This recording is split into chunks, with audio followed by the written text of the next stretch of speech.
Welcome to Season 2 of Test Those Breasts podcast. I am your host, Jamie Vaughn. I am really excited to continue this journey and mission into 2024 to help shorten the overwhelming learning curve for those who are newly diagnosed or yet to be diagnosed with breast cancer. It has been such an honor and a privilege to be able to connect and interview many survivors, thrivers, caregivers, oncologists, surgeons, nurses, therapists, advocates, and more in order to provide much needed holistic guidance for our breast cancer community. Breast cancer has become such an epidemic, so the more empowered we are, the better. By listening, rating, reviewing, and sharing this podcast, it truly does help bring in more listeners from all over the world.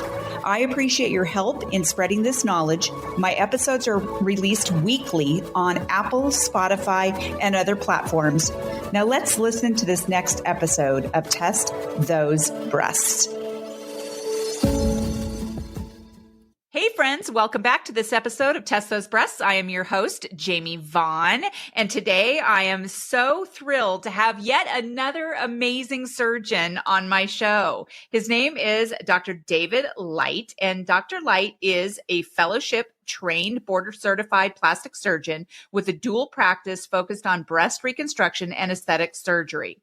Dr. Light completed his plastic surgery residency at the Cleveland Clinic. He went on to the University of Pennsylvania and Fox Chase Cancer Center to complete a reconstructive microsurgery fellowship.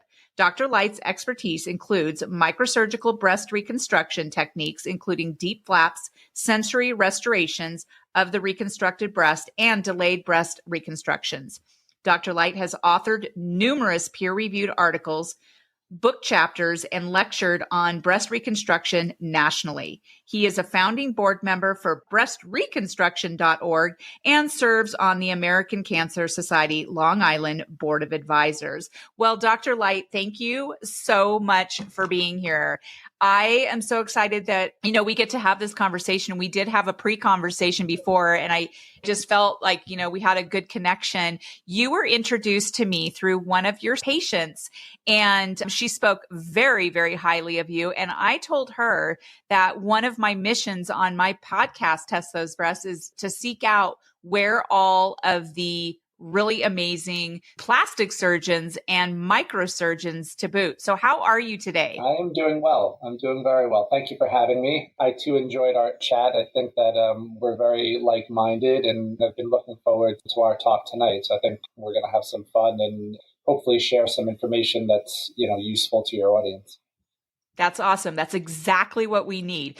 So most of my audience knows, sometimes they kind of skip around and don't know my full story, but my audience, a lot of them know that I had to have a double mastectomy. I was supposed to only have my left breast removed, but I never knew that there were any such thing as autologous surgeries for breast surgery. And in my hometown, I was going to the double mastectomy implant road, and I honestly really had a difficult time wrapping my mind around that. And I was very, very lucky to have 3 separate friends reach out to me and tell me, hey, I have a friend who went to this place and had this breast surgery where they use your own tissue. And I'm like, what on earth is that? I've never even heard of such a thing.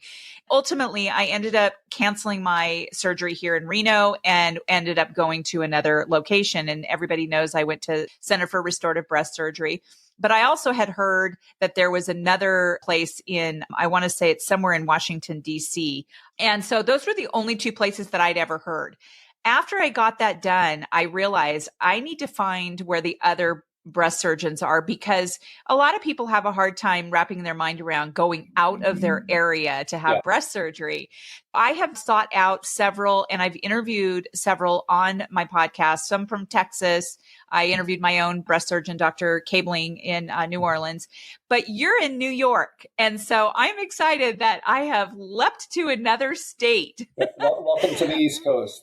Yeah, it's awesome. I love it. And because I want people, and I'm going to house all of this information on my website once it's launched so that people have an understanding of where all of the good surgeons are. And the only way that we know where the good surgeons are word of mouth from patients. And so that is how I find all of you.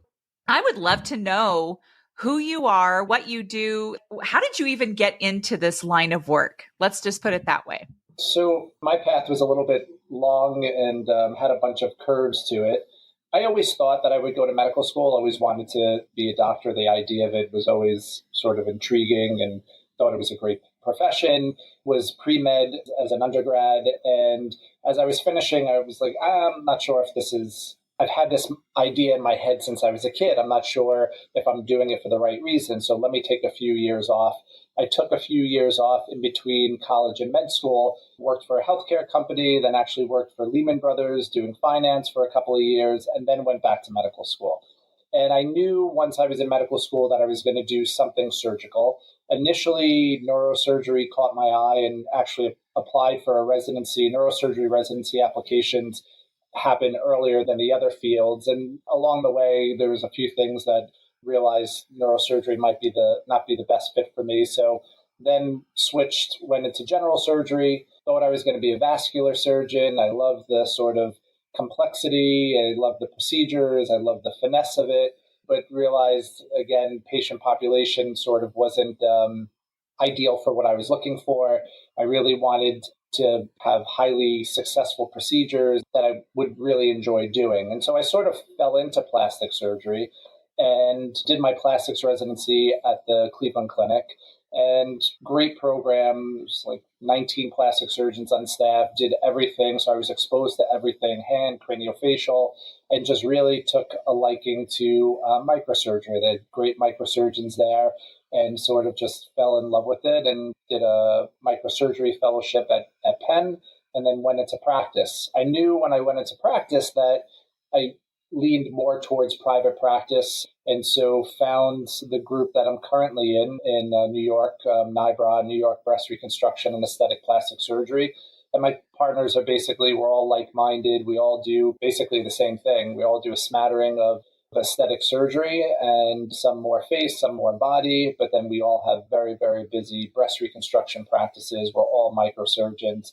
And so it just, the practice sort of clicked from both a procedural standpoint as well as everyone was like-minded, and I really like the way that they practice. It's nice being in private practice because you still have control. The way we see patients, who we hire, the sort of additional programs that we've added, like the patient empowerment program to sort of support patients, not only from the technical aspect, but also socially and emotionally, I think is very unique. And our patients love it, and we love having happy patients that are sort of in our family, so to speak, for years and years, even beyond when they've had their reconstruction. Just the mere fact that you just told me that about that program makes me so happy, because that's not something that you find at all facilities. Mm-hmm. It's not everyone values this idea of holistic care, right, and having the doctors involved in that holistic care with a full on whole body experience, because we know that women who have breast cancer who are told you have to get rid of your breast, mm-hmm, because they're trying to kill you, that is something that's very difficult to wrap your mind around. I 100%. Definitely went into quite a depression, yeah, as a lot of people do. I don't know about your practice, and you can let me know, but it is astounding that some of these procedures, even mastectomy and reconstruction, like with implants and things like that, is outpatient. It's really bizarre to me. I was a little shocked about that. And I'm hoping that most places are kind of starting to change that, because when I went and got mine, I was in the hospital for 3 days and I felt like I was being well taken care of. Mm-hmm. Now, my second surgery, which was the revision, I was in there at least for one night. And mm-hmm, if I needed to stay another night, then I stayed another night. So I want to talk more about that program, because people who are considering coming to your facility, that is something that they would consider as well. Yeah, I mean, I think our patients love it. And what we've learned, and I've learned along the way from sort of having the program and speaking to patients afterwards, to your point, the entire process of getting the diagnosis, trying to manage all of the decisions, like what type of surgery am I going to have? Am I going to do a mastectomy or a lumpectomy with radiation? What is chemo going to be like? How is that going to affect my body? How is it going to affect my relationships? If you have kids, worrying about if you're going to be there for your kids in both the short term and the long term.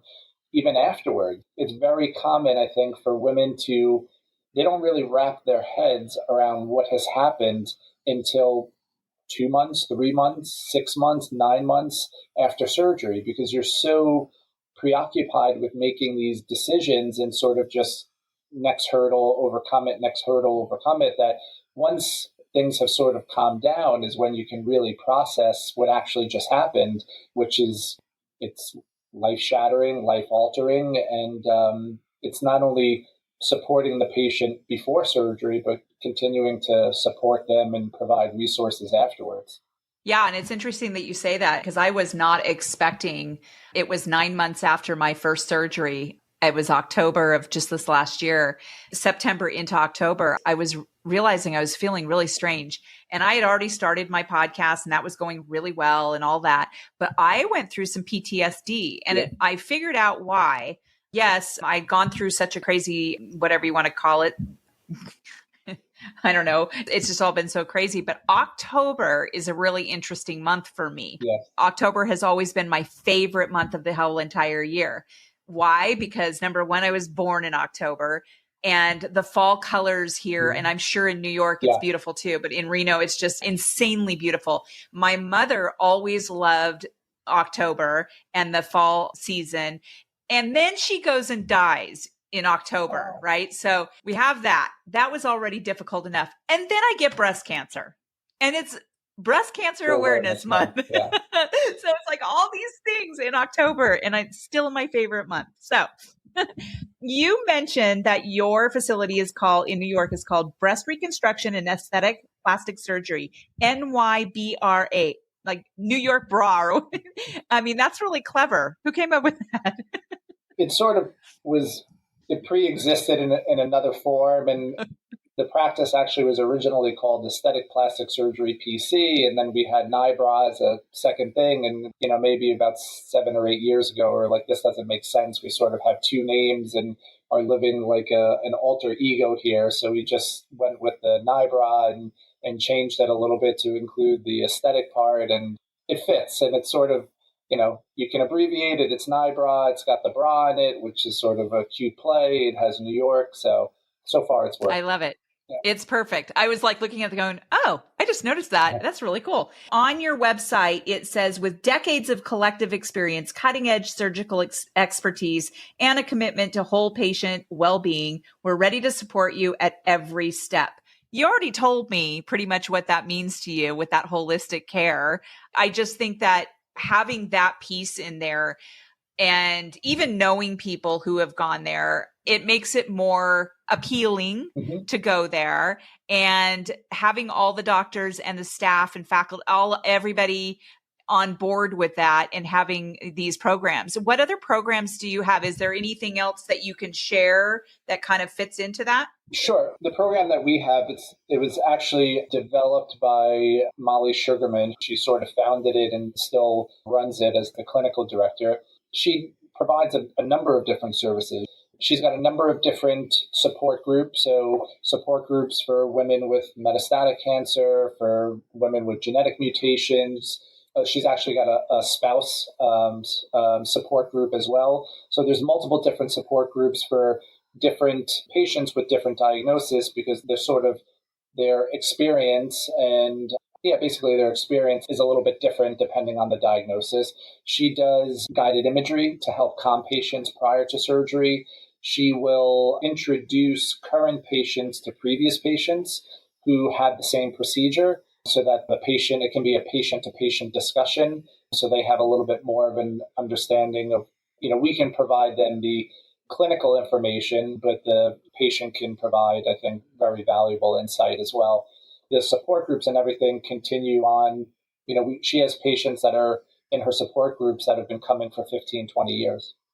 I think that's amazing. And to have somebody who can help with helping people who are looking into coming to your facility know exactly what kind of things they'll be supported with. Thank you for sharing that. That's amazing. Yeah. What we realized is that we're very good at the technical part. And when we meet a patient, we're so focused on getting the medical history, doing a physical exam, making sure that we're explaining all of the options and educating the patient on the reconstructive aspect to it, we usually don't have the time to get into like what's home like, what kind of support are you going to have afterwards? Who's going to help you with surgery afterwards? Who's going to be home? What are the other stressors in your life right now? Or what are the other challenges? Is now the right time to have a larger procedure like a deep flap, or are there other issues that we need to sort of manage and resolve so that you don't come home from a procedure and, don't have the help that's needed? And so the Molly and the program is excellent at sort of filling in that gap in the care that usually surgeons are not experts at doing. I really love that, because that goes along with one of the questions I wanted to ask you about this idea of shared decision making. I had never heard it before, but that shared decision making is kind of a term that was sort of coined back in the 80s. And that it was this idea of doctor and patient sitting down together and talking about what might be best for them, and just asking those questions like what's going on at home, kind of really digging into how this is going to affect the patient and giving them options on what they can do and to remedy certain things, to me is a no-brainer. But I know that not all doctors are like that. And there are patients alike that will be like, you know what, I trust my doctor, and which is fine. I mean, there's a myriad of different reasons why you're going to trust your doctor, of course, but just having that, sitting down and having that conversation with the doctor and feeling like, hey, this guy really cares for me, or this girl really cares for me, this doctor, and actually even going and getting a second opinion is fine too. Yeah. I mean, I think shared decision making is a little bit of an older term, but I think it's still accurate and it's still in sort of our common vernacular. If you go back 30, 40, 50 years, patients used to just walk into their doctor's office, and it was a little bit more of a paternalistic approach where the physician would just say, okay, this is what we're going to do. And there wasn't as much sort of questioning of the doctor. It was sort of, you listened to what they had to say, you took their advice, and you just went with it. And there's still a little bit of an element of that as far as taking the advice. But I think that the world is a different place. There's a tremendous amount of information at everyone's fingertips. Sometimes it's helpful, sometimes it's not, but it allows patients to begin to educate themselves. And then I think it's our job to review all of those options, make sure the patient understands it. And I usually try and start off sort of just presenting the data. What are the pluses of doing an implant reconstruction? What are the pluses of doing an autologous reconstruction? And allowing the patient to sort of get a feel for what's right for them. And to your point, doing a little bit of a deeper dive. This is what it's like to 5 years down the road, 10 years down the road, 20 years down the road to have this reconstruction. This is what it's like to live with it. This is what it's like. This is how it might affect your activities, your daily living, whatever it may be. And that really gives them the opportunity to sort of pick what's right for them. And when a patient does that, they're just so much more comfortable with their decision and going into surgery. There's just a sense of tranquility that, this is... Yeah. And my biggest mission is to make sure that people understand there are options. I didn't even know that. And so I want people to understand it. I would love for all doctors to say, hey, this is another option. I don't do this, but you might want to look into this or something like that. That would be the perfect world. It's interesting that you mentioned that kind of patriarchal type system where, I don't know if you ever saw the movie Maestro. No, I did not. There's a scene in there where this woman and her husband are sitting in the office, at the doctor's office. And the doctor comes in and he sits down in his chair. He's got wheels on the chair and he rolls up to the bed, and both husband and wife are sitting there, rolls up to the bed and says, so you have breast cancer, and here's what we're going to do. We are going to take your breasts and we're going to do mastectomy, and then we're going to do chemo. And he's telling all the things that they're going to do. And they're sitting there going, wait, what? And it was like, oh my God. Yeah. And that was it. And that was like exactly what they're going to do. And no talking, saying... Probably rolled back out and went on to the next patient. Whole visit probably took 3 minutes, and I got a little triggered there. I was like, no. Yeah. To be fair, it took place back in the 80s. So traveling to another state to get the mastectomy, reconstruction, and all that. How can we put people at ease traveling? Because one of the things that my surgeon said here was, hey, I haven't heard much about that type of surgery, but my biggest concern is that there's no local care. And at first I was kind of like, okay, well, that makes sense. Of course you want local care. But then I found out later that, I called up the center and they said, well, world renowned hospital. So we have people coming from all over the world, including like Australia. And we do have connections with medical centers everywhere. And so that put me more at ease. How do you put people at ease? Because we still on Facebook groups, because we talk about you doctors, by the way, and people ask all the time, it's like, oh my God, I don't know, like going out of town to do this. How do we put people at ease? Yeah. People who are traveling for reconstruction, they're usually traveling for an autologous, a natural tissue reconstruction like a DIEP flap. Usually you can find a plastic surgeon in your community to do an implant reconstruction. Doesn't require a fellowship training. It's sort of bread and butter plastic surgery. The nice thing about a DIEP flap is that although there is a recovery period to it, the critical part where we're really monitoring the flap is really for the first 24 hours or so. The vast majority of the problems that you have, and they're exceedingly rare, less than 1% of the time, with like a free flap or like a DIEP flap, occur in the first few hours after surgery. By the time the patient goes home, and usually we send patients home on the second day after surgery, not really worried about it. I usually have patients stick around for about a week or so just to manage their drains and try and get those out before they depart home. After they arrive at home, I'm not worried about the flap anymore. I'm not worried about viability. So the only really issues that you can run into between sort of 7 and 28 days is maybe there's a little bit of a superficial infection. Maybe you develop a little bit of a fluid collection called a seroma.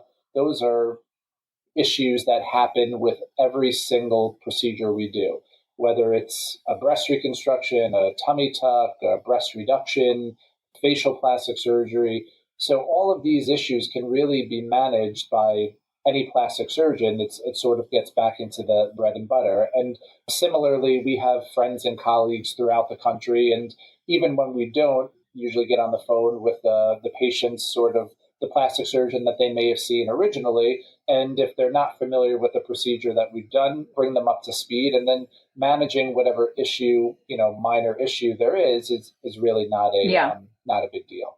And so, right now I'm actively taking care of patients in Ohio and New Mexico and Florida. Either they're doing totally fine or they've gone back to follow up with their plastic surgeon there and just are more comfortable having a physician, see them. And they're also flying back to me to have periodic follow-up as well. So I think that the critical time after, say, a DIEP flap is really the first few days. And once patients head back home, there's really no specialized care that's really required anymore. That was my experience. So, I stayed in the hospital and then I was there for a whole week because, of course, I was waiting for pathology too. And then when I went back there, I got a couple drains removed and then made it back home. I got enough advice on how to travel that was really helpful. And also having a caregiver with you, of course, is really important. And when I got home, I actually did get a little wound. They called it a wound in my incision. And so they called it an antibiotic. And then I had to get some gel and I just put the gel on and took the antibiotic and it was gone. And that was the only thing that ever even happened with me. So, yeah. Right. That's sort of like the simple run-of-the-mill things that can happen, and most of the issues resolve on their own and can be managed just by conversation. Sometimes it might, require a visit to a local plastic surgeon, but that's exceedingly rare. I'm putting together a website for my nonprofit and categorizing a bunch of resources so that people can click on it, like what to bring to the hospital, how to travel, anything that I can to put under whatever category so people can have it at their fingertips for free and just learn from it. I just feel like it would really shorten the learning curve for a lot of people. 100%, especially those who may be traveling from a place where there isn't a major breast reconstruction center. There might not be support groups locally. And so they're scrambling, they're online, they're trying to get information from, Facebook groups and any resource where it's the patient sort of giving tips and pearls of what made the first week, 2 weeks, month, 3 months easier. What did you find helpful? What wasn't helpful? Like, for example, we have a local pharmacy that rents It's almost like a lazy boy chair Yeah. that's mechanical and will help you stand up. And so we refer patients to them, and it's inexpensive to rent one of these chairs. And most of our patients will rent it, which just helps them get up and move around. Some of them even sleep in it. They find it like very comfortable. So little pieces of information like that just make it so much more pleasant and easy, rather than experimenting and having everyone learn, the hard way every single time. Right. And I was literally just working on a list. One of my breasties sent me the list of things that, is really good to bring to the hospital. And if you're traveling, keeping at the Airbnb or hotel or whatever. And one of those items on there was to rent in the area one of those lazy boy type chairs. Yeah. Okay. So let's talk insurance. Okay. I know this is really fun, but it's so important. That's another resource that I have two of my friends working on to put together how to navigate and understand insurance. But patients have a challenging time actually navigating their options, especially when it comes to insurance. I know that not some facilities accept certain insurance and some don't. What are your thoughts about that? And how can patients advocate for themselves to get the care from the surgeon they most want to go to? Yeah. So I think that the institutions, the hospitals that we operate, they accept most insurance. So it's usually not the hospital that's the issue. Usually it's the physician may accept some plans, not all plans. And so the insurance, you need an entire education just on insurance to understand it. And it's very confusing, and patients don't understand like deductibles and co-insurance and how they're calculated. And we actually have an entire authorization department. There's a number of people that work in it for our practice, and they will walk patients through everything. And some of them have been doing it for over 25 years and are really experts in advocating for patients for breast reconstruction. Good. I like that. Yeah. And it's sort of, you need that hand holding to get you through it. If you're in a situation where, there's a doctor that you found and you're comfortable and maybe they don't accept your insurance, it doesn't mean that that's where the conversation stops. Especially if you're traveling from a location that doesn't have a surgeon in the area to actually perform your procedure, you have some rights. There's the Women's Health and Cancer Right Act. Yes. That basically states that not only does the mastectomy, but the reconstruction needs to be covered as well, including all stages. And if, for example, you had a reconstruction on one breast, the symmetry procedure on the other breast would be reconstructed. So options for breast reconstruction, that needs to be offered for the patient. And it's the patient's decision on which option they choose. And so if there isn't a microsurgeon in your immediate area and you have to travel and maybe it's a plan that they don't accept, there still can be a conversation. That's not where you should give up. The surgeon's office will hopefully advocate for you the way ours does. And then you can also advocate for yourself. There can always be a discussion, and it happens to us all the time. There are plans that aren't even offered in our local New York area where a patient is coming from the Midwest or the West Coast. And, we simply contact the insurance company, explain the situation, and are able to get coverage. There's one part in the document that I was just talking about that we want to be able to help walk people through how to appeal a denial by using the verbiage that's used in the denial letter.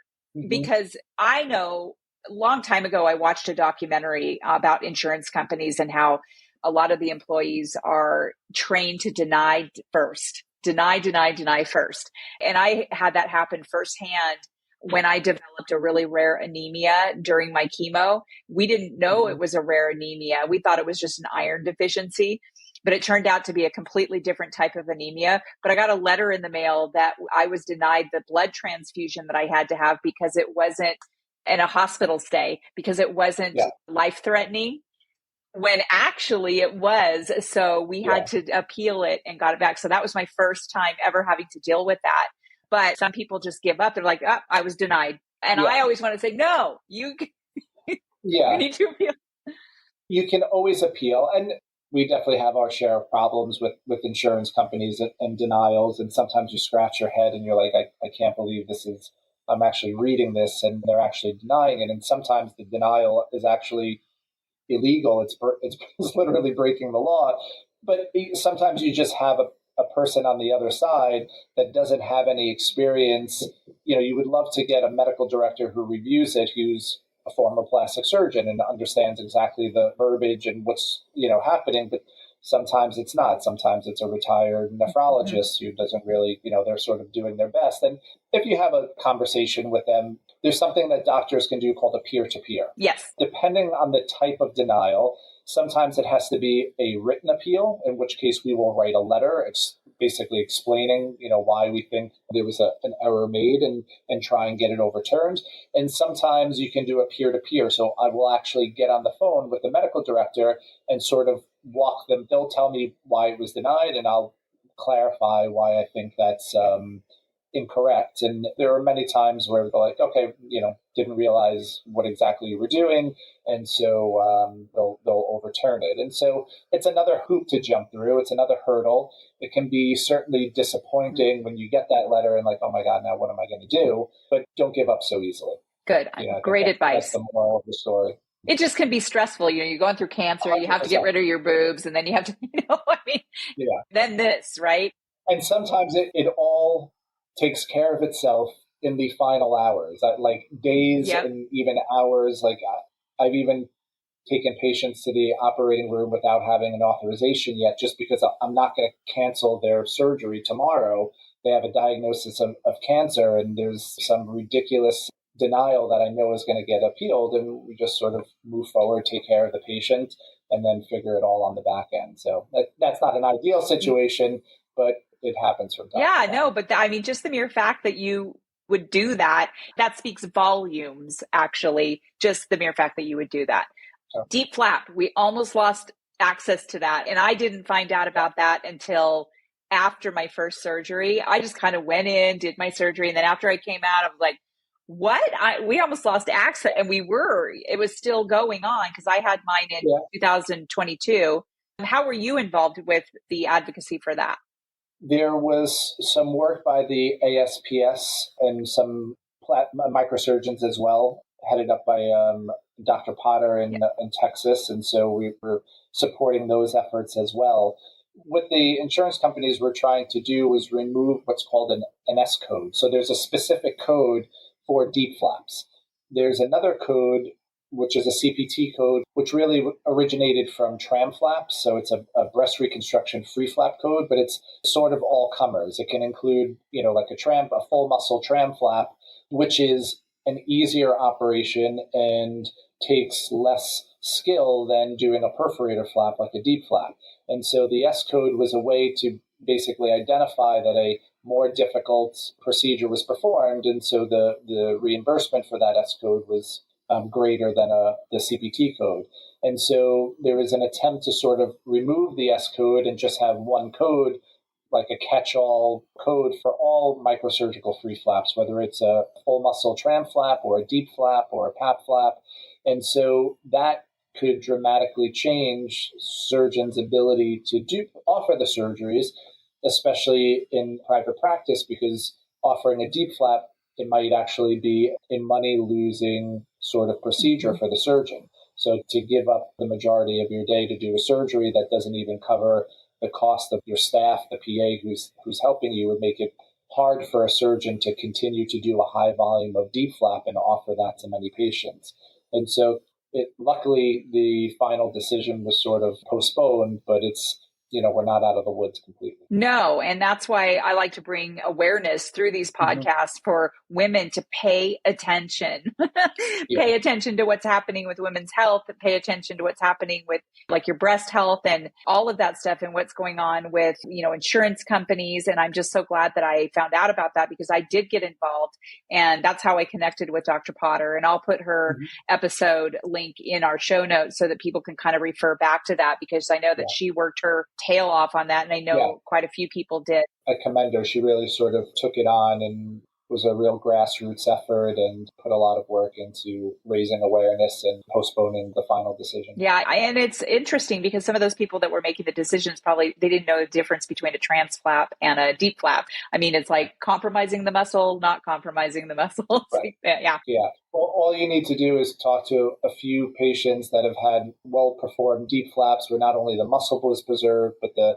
nerves to the muscle was preserved. So you have a completely functional abdominal wall. You can sit up normally. You can do crunches, and then speak to a few people who have had bilateral tram flaps where they don't have any rectus muscle, no six-pack muscle. And so when you watch them get out of bed, it's more like a log roll where they're using their oblique muscles on the side to try and compensate, cannot do sit-ups, they really lose a lot of their core function. And it's a totally different sort of way of life, and your function afterwards is really quite different. And you can't get that back. No. There's no way to train and get it back. There's no way to compensate for the loss of those muscles. Yeah. I went to yoga today and did quite well with my abs. Awesome. Got some strong core muscles. So I have a couple more questions before we go. Breast cancer has proven to be an incredibly emotional journey for so many women. In your experience, how have surgeries such as deep flap changed the trajectory of their lives, like these patients' lives? I mean, do you hear back from a lot of them? And what does that look like? Yeah, I think patients, and multiple studies have shown this. People have used what's called the ResQ, which is a validated survey that looks at multiple different modules. So there's like a sexual well-being, many different aspects of the patient's life, and natural tissue autologous reconstructions like deep flaps score very highly with satisfaction across almost every category. And so I think patients are overwhelmingly happy. Patients will say that, especially patients that had implants and then switched to deep flaps, common things that they'll say is the implant never felt quite like me, the deep flap feels like me. And there's just sort of a tremendous sense of self, like I feel normal, it feels like me, it's warm, it's soft, it moves like a natural breast. And so I think that has a tremendous impact on someone's well-being and just sort of emotional state, where there isn't certain activities during the day that reminds them that they've had a breast reconstruction or breast cancer or, whatever it may be. The goal is really to sort of move on, get to a place of sort of comfort and just feeling good about oneself without the constant reminders that something happened. Don't get me wrong, I'm sure when any woman who has a deep flap gets undressed and they see the abdominal scar, that's a little bit of a reminder, but sometimes that's a silver lining as well if they were happy that their abdominal contour changed. So I think overall patients are very happy, and it's one of the reasons why I love doing the procedure. I know that a couple of weeks later after a deep flap, that patient is good for life, that whatever I did for them, if it's soft and healthy then, it'll remain soft and healthy, and they're going to be comfortable and sort of put all of this behind them and move on. I will say that for sure, it is hard to wrap your mind around, will I ever feel good about my body again? What is this going to look like a year down the road, 2 years down the road? I will say that hearing people ask those questions now who have just been diagnosed or just going into surgery and wondering the same thing, I can attest that is exactly why I didn't want to have implants. I wanted to have something natural, and I do feel good about my body. Somebody asked me the other day, are you happy? And are you happy with your body? It was actually a sex therapist that I interviewed, and she deals with people with cancer and helping couples get that connection again and all of that. And I said, I do feel good about myself. And even though I do see the scars, I still feel good about myself. I don't feel bad looking in the mirror. Let's put it that way. Yeah. And that's exactly what any surgeon wants their patient to feel. You sort of asked me in the beginning, why plastic surgery? How did I get to this route? What really attracted to me to especially breast reconstruction, it had the technical aspect to it, but unlike other specialties where you make someone better, but they may still have ongoing issues or, other challenges, breast reconstruction is a highly successful operation that has a very high patient satisfaction. And so it's a beautiful thing to do all day, every day, because you're going to have happy patients 99% of the time. And, even if there's some hiccups along the way, there's always options. There's always ways to make things better. Well, you can tell that you really are passionate about doing what you do. How many of these deep flaps do you do every week? It varies. Sometimes it's 2, sometimes it's 4. Okay. I always tell people, ask your doctor, ask surgeons. Do they do this all the time? Are they a microsurgeon? Because that's really important, right? It's a longer procedure, but as with anything, the more you do it, the more efficient and comfortable you get at it. So you definitely don't want someone who dabbles in it. Yeah. You don't want someone who does it like once a month or once every other month. It's just not enough to sort of get that groove. And our practice, because there's 5 busy microsurgeons, we have PAs who are experts in helping us as well. Some of them have been doing it for 17 years plus. And so the staff and the support that goes into this, it's now a well-oiled machine, but it took years to get there. And there's other practices, you've interviewed many of them that are the same way, that because the volume is so high, it's smooth, it's, usually seamless. And like with any surgery, little things come up, but when you do hundreds of them a year, the little things are normal and they're put in the rearview mirror very quickly. They're taken care of, and usually the patient doesn't, even realize anything happened.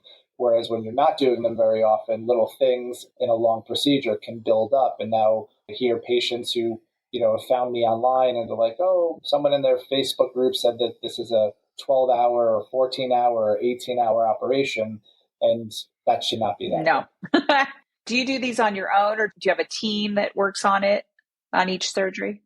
It's a mix. Sometimes it will be 2 surgeons, and sometimes it's just a surgeon with 1 or 2 PAs. Okay. All right. Cool.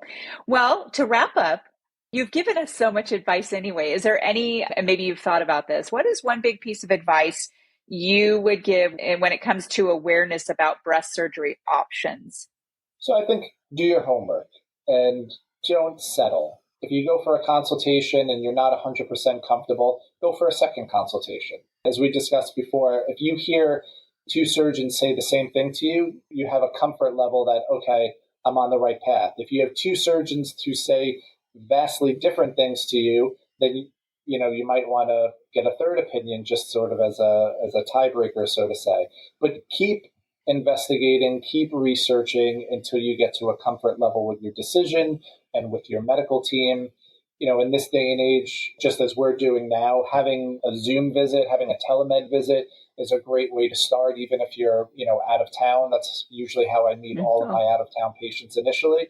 And so it's also a great way for the patient to see my face, see my approach, get a flavor for my personality, to see if, okay, is this worth getting in a car or on a plane to come and see this doctor, or do I want to look for someone else? And so, I think that because of technology and the information that's out there, patients should be their own advocate, should keep doing consultations until they have a comfort level, and then move forward with a procedure that they're happy with. I like it. And I like that you meet with them online too, because that's always nice. I've had people say, well, I really want to go to such and such, but I have to go there to do a consult, and that makes it a lot easier. And yeah, I always see patients in person before I operate on them. Right. But the initial consultation, can be a chat online and can really help to even the physical exam is really the final deciding factor for what's the best option for you. But you can get a pretty good flavor for what you're dealing with just by having a conversation. Yeah, that's awesome. Well, I have your contact information that I'll have on the show notes. You're on Instagram. You have a link tree. And then also I have a link on there to book a consult with you. And then I have your website on there for NYBRA, NYBRA.com, and breastreconstruction.org. Those are the ones I have in the show notes. I just want to thank you for taking your time and shedding some light on all of this. I don't know if anybody's ever said that to you. Once or twice. I thought I would just get it in there. I like it. Yeah, I'm so excited that now I know someone in New York, and I have another option for people out there that I can include on my website, and they can listen to this podcast and reach out to you. So, Dr. Light, thank you so much. Is there anything you'd like to leave us with before we disconnect?